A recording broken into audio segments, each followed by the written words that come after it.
afternoon and welcome to Baina Midday News coming to you live from the NAB House, Atomic Junction, Medina. I'm Khadija Tukubra Taylani. Coming up this afternoon, the Fair Wages and Salaries Commission has cautioned teachers to call off strike and to return to negotiation table. Also, Akufo-Addo's directive, a grave threat to Ghana's democracy. This is by the Speaker of Parliament, Alban Bagbin. And Ghana to contain infectious diseases through the development of the livestock sector. This is also by Dr. Brian Achampon. Remember, this news is also live on Facebook and YouTube at Baina TV. We'll be back shortly with details of the story.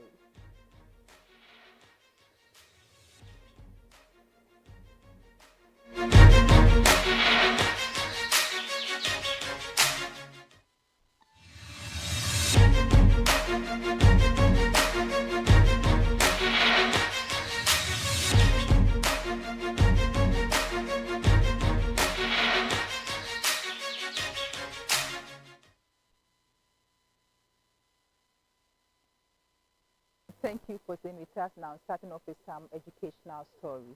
The Fair Wages and Salaries Commission has urged the three teacher unions currently on a nationwide strike to reconsider their stance. The unions have accused the Commission of sluggish in addressing their concerns regarding condition of services.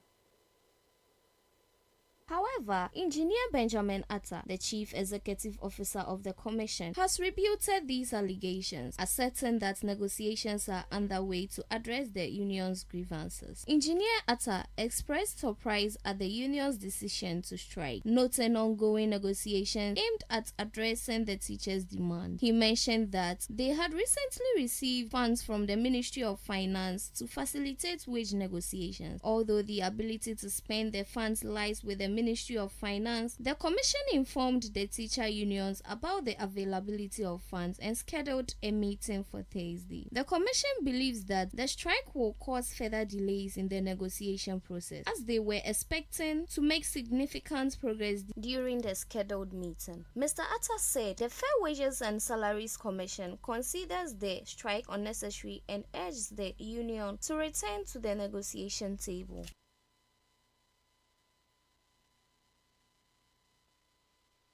And now to Parliament. The Speaker of Parliament, Alban Bagbin, has expressed his concerns about President Akufo-Addo's decision to reject the transmission of the proposed anti-gay legislation.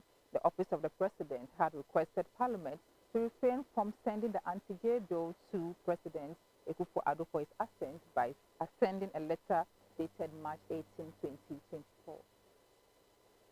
This decision was made due to two pending applications for an order of interlocutory injunction before the Supreme Court, seeking to prevent Parliament from sending the bill to the President and to restrain the President from signifying his assent to the bill pending the final determination of the matter. The Speaker of Parliament has criticized the Presidency for attempting to disregard the foundational principles enshrined in the 1992 Constitution, which could set dangerous precedents that threatens the integrity of institutions. The Speaker also emphasized that the President's refusal to accept transmission of the bill goes against established democratic practices and undermines the spirit of cooperative governance and mutual respect for the arms of government. This pattern has once again been made evident in the President's recent refusal to accept the transmission of the Human Sexual Values Bill. The Speaker of Parliament encouraged the Presidency to reconsider its position and facilitate a transparent legislative process. As it is, the responsibility of the President is to acknowledge the bill and act accordingly within the limits prescribed by the Constitution, whether it involves approving, declining, or referring it to the Council of State for advice.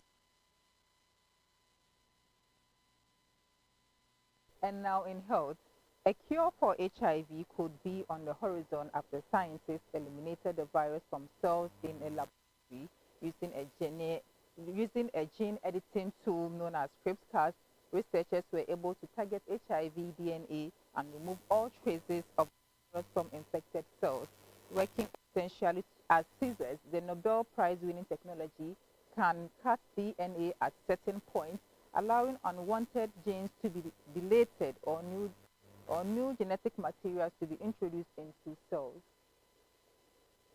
The study authors said their aim is to develop a robust and safe CRISPR-Cas regimen striving for an inclusive HIV cure for all that can inactivate diverse HIV strain contests. The scientists at Amsterdam University Medical Center in the Netherlands said they have developed an efficient attack on the virus in various cells and where it may be hiding. They added that the findings represent a pivotal advancement towards designing a cure strategy. HIV can infect different types of cells and tissues in the body, so the researchers are looking for a way to target the virus wherever it appears. In a study presented at the European Congress of Clinical Microbiology and Infectious Diseases, the researchers focused on parts of the virus that stay the same across all known HIV strains. They said the approach aims to provide a broad-spectrum therapy capable of combating multiple HIV variants effectively. According to the researchers, their work represents proof of concept, and the next steps involve optimizing the delivery route to target the majority of HIV reservoir cells. The hope is to devise a strategy to make this system as safe as possible for future clinical applications and achieve the right balance between efficacy and safety.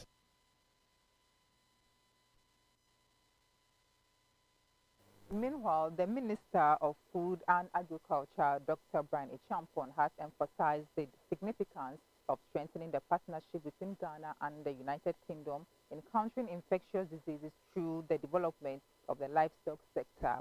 He made this statement during the signing of a memorandum of understanding with the UK government to launch the DEFRA-funded Animal Health System Strengthening Project. The project aims to tackle the spillover of pathogens from animals to humans, which is the main cause of emerging infectious diseases, and enhance global health security by preventing preventable deaths. The UK government's support for the project will contribute to integrating animal health system into Ghana's health security framework and better preparing the country and the sub-region to detect and respond to emerging diseases in livestock sector. The project has already built the core competencies of 467 veterinary staff in Ghana to better detect, protect and respond to known and emerging animal diseases including salmonella, rabies and diseases of fish. It is a £5 million multi-year from 2022 to 2025 technical partnership ODA project currently operating in Ghana, Zambia. Period under review. The projected growth is higher than the government's revised target of 1.5% for the period under review, but it is a 0.9 percentage point decrease from the 3.8% recorded in 2022. Additionally, the fourth quarter's growth was 3.8% for the first 4 quarters of 2023. This was the highest. With an annual growth rate of 5.5%, the service sector led the way in terms of annual growth. However, the industry sector growth rate decreased. For over 10 years, 4 of the second sectors, mining, quarrying, manufacturing, trading, agriculture, and the repair of cars and household items accounted for more than half of Ghana's GDP. The percentage has been rising over time, with the last 2 recording a share of more than 60%. From a local currency standpoint, gross national income per capita has more than doubled from Ghana cedi 9,813 to Ghana cedis 25,349 since 2018. However, when looking at it in terms of dollars, the income per head has stayed relatively stable over the last 6 years, ranging from a peak of $2,453 to a low of $2,126.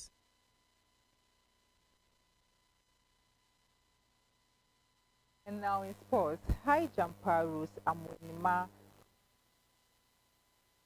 display at the ongoing African Games medal for Ghana in the women's high jump event after jumping the height of 1.90 meters.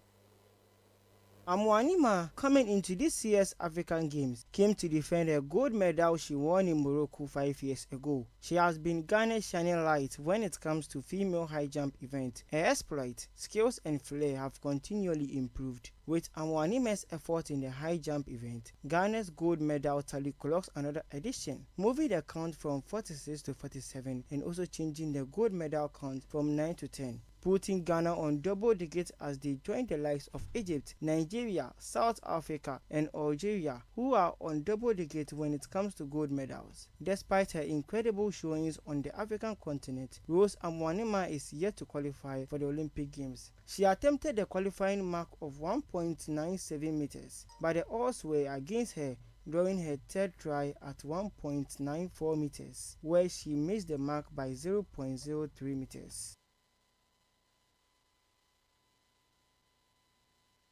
And this is where we end our midday news. I'm Khadija Tukubra Taylor, and have a good afternoon and do enjoy the rest of our program.